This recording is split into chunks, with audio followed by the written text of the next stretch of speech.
it's your girl, Ice Gem, and this is episode 9 of Real Talk, which is where I just chat about things I've had lived experience with, and yeah, just my experiences with those things in kind of like a casual, relaxed way.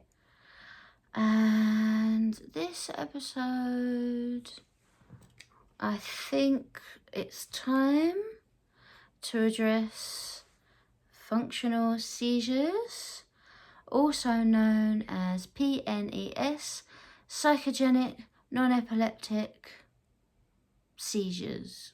It also has some other names. I don't know them. I did know them. I did learn them. I think there's 5. I think functional seizures is the 5th name. Anyway, it's unlikely that they have been referred to by these other names, so the framing is all a bit wrong, and I'm sorry about that. The tripod's broken and another one is on its way, so I just try my best. It's all not the best angles, but we'll see. Hopefully it comes out okay and isn't too wonky. So,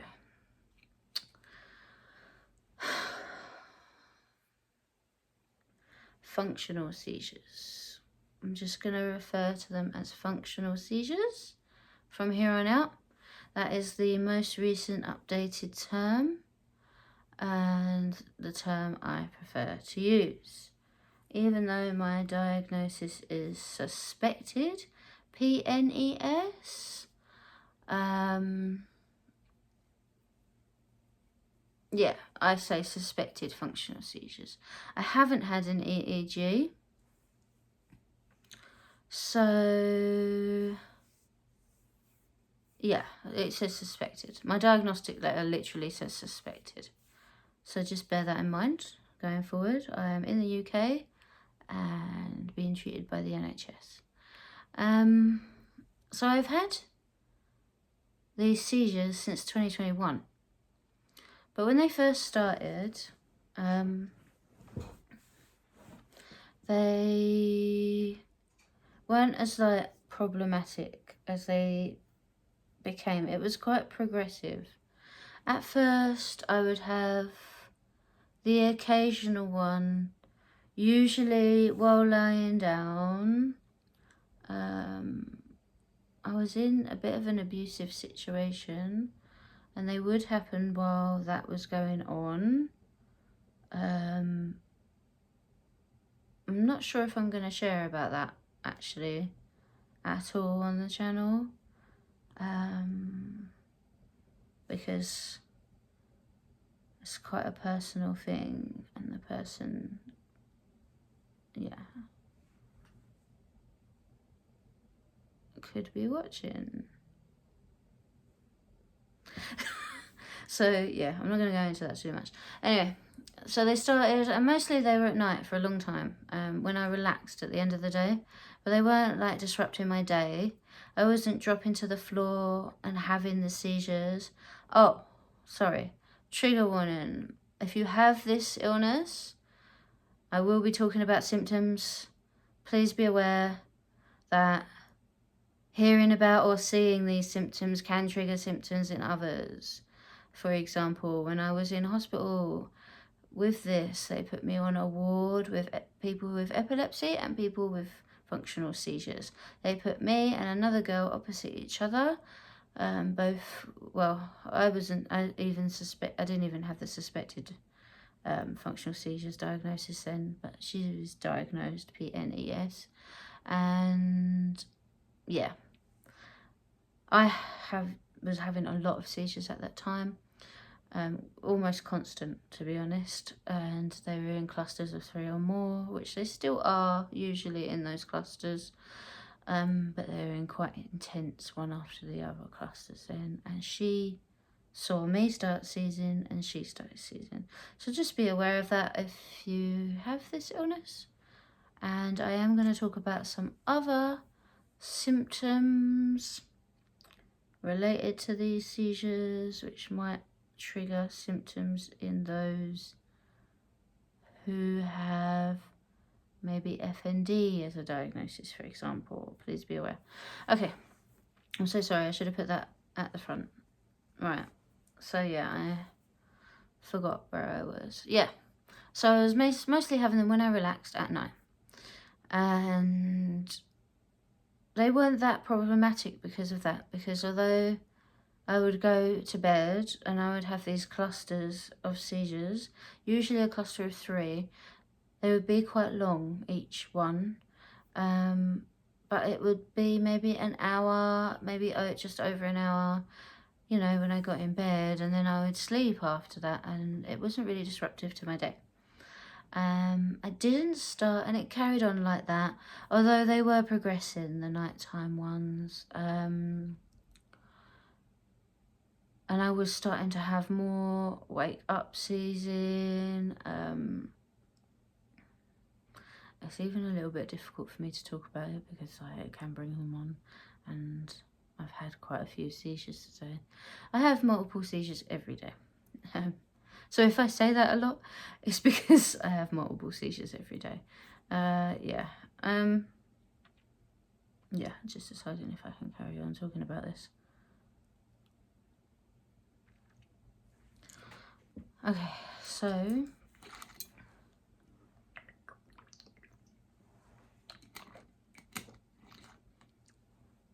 maybe I'll just lay off on the S word a little bit. So I was having multiple at night, and it was getting more and more, and I was doing recovery meetings. And at one particular meeting, it started happening. Now, back then, I had a long aura, really long. So I would feel it coming on, and I would have, I don't know, 5-10 minutes, you know, and I would go to the bathroom at that meeting and sort of lean against the wall. Yeah, I didn't think about this before I did this video. I'm really struggling with, feeling really unwell now talking about this.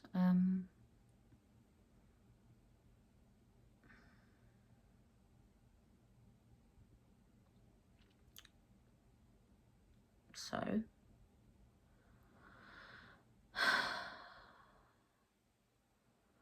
that was the first day and place where it started encroaching into my daytime. Then progressively over a year, it would encroach into my daytime.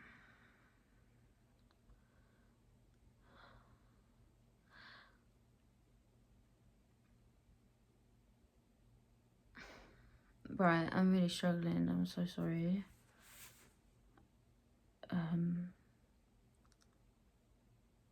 I don't know whether to come back to this or just try and power through.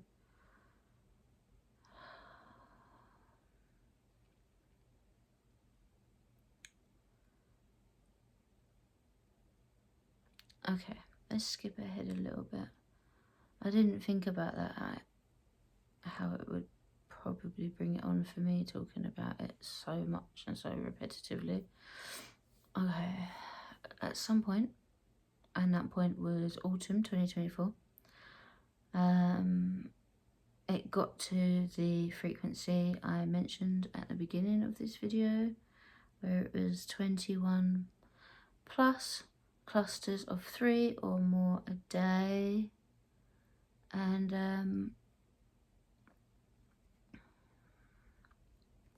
that was extremely difficult, and it didn't take long until I knew without help I wouldn't be able to live like that. And I'd been being told for years that there was nothing the doctors could do. Untrue, by the way. completely untrue, and it's better to catch it earlier. It's extremely challenging now for me to do my therapy. They're saying it's psychological trauma that's caused it. I don't know if it is. I'm not saying I haven't been through psychological trauma, I have, but I also hit my head really hard just before these started, and I also went through the DTs, which is delirious tremens, once I started to try and quit alcohol. And I was also exposed to toxic mold all at once, so it's a bit, I don't know if it was trauma, but I've just got to follow whatever path of healing they allow me. Neurology won't see me. They've sent 3 letters to my GP, and that's that basically now. They advised medication. I don't know if I'm allowed to talk about that on here. Must be, right? So I'm on like pregabalin, 300 milligrams, every 12 hours. I've just started lamotrigine after coming off of valproate. I'm on the lowest dose of that, so it's definitely not a controlled dose. And I have some diazepams for relievers, which don't work very well for functional seizures. In the hospital, they gave me lorazepam during the seizures intravenously, or there was one time the doctor waited until I woke up and asked me what they usually did, and I told him lorazepam, and he gave me a tablet form. Yeah, but I'm not having as many seizures as I did, and that is the positive. I'm also doing art psychotherapy, which is seen as the main treatment for functional seizures, which is fine, you know. It's fine. There's no harm in it at all, but at the same time, it would be nice to have an EEG, wouldn't it? And have it properly diagnosed, you know, proper diagnostics, because it can be both.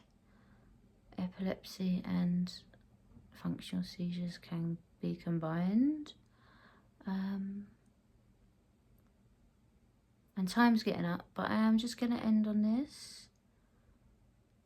Historically, before the EEG existed as a diagnostic test,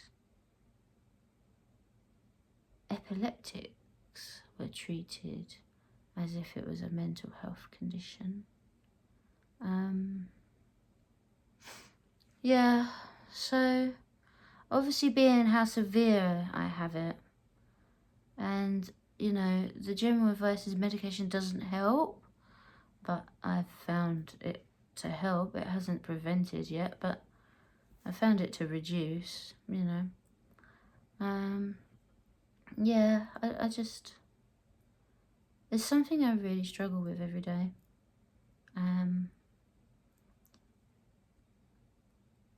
I'm aware that it's running over a little bit on time, but I wouldn't be over-exaggerating to say it's completely destroyed my life. I can't leave the house without reliever medications at the moment. They're that uncontrolled. And with the mobility, there are things that I can't do with my mobility, and there are restrictions, but over the years, disabled people have fought really hard to make things more accessible. Okay, so while that is restricted, my main restriction for leaving the house or having enrichment in my life is the seizures. It also has a negative impact on my mobility because it impacts being able to leave the house alone and exercise, and you know, whether that's in the wheelchair or not. Yeah, it's a really, really difficult illness at the stage I'm at with it, and it didn't start like this.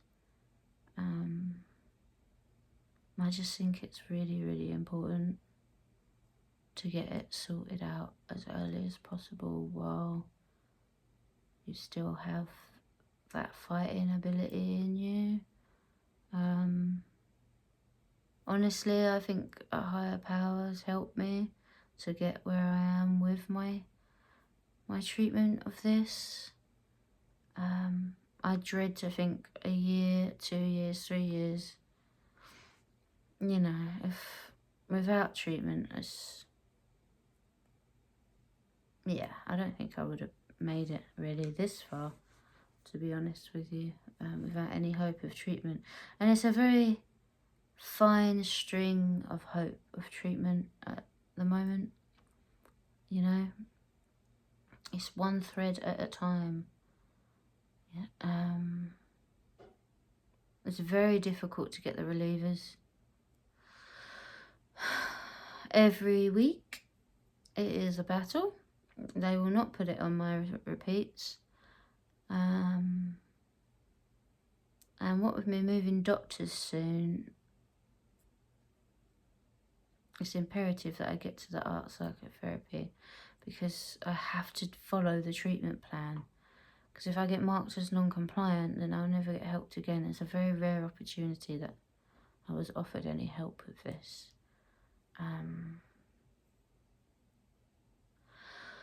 Yeah, so obviously I am going to keep working towards healing and just living moment to moment, do the best that I can. Yeah, I didn't anticipate how difficult that would be, and that an aura would start, and that I would have to fight that the entire video. I should have known, really. I didn't think about that, so I'm really, really hoping anyone who has watched this is okay at this point in the video and I haven't triggered any symptoms. I've run out of time and I'm not going to go into the other things that happen after the seizures because I'm in too much of a delicate space and I don't want that to happen right now. Yeah, so I'm going to leave it there. If you made it this far, then well done, because it's quite long, and I appreciate that. I do, I really do. If you liked the video, if you could click the like button. Yeah, if there's, you know, anything you feel you want to say on this subject, please feel free. You know, the comment section is open. Come one, come all, and yeah, I don't know, if you want to subscribe, you can. You know, this is all new, this section, so I don't know how well it's gonna, you know, take or whatever. I'm just gonna keep going with it, try my best, because it's a big part of the enjoyment and joy that I'm finding at the moment with creativity. So thank you for that, and thank you for watching, and I'll see you soon. Peace be with you. Bye.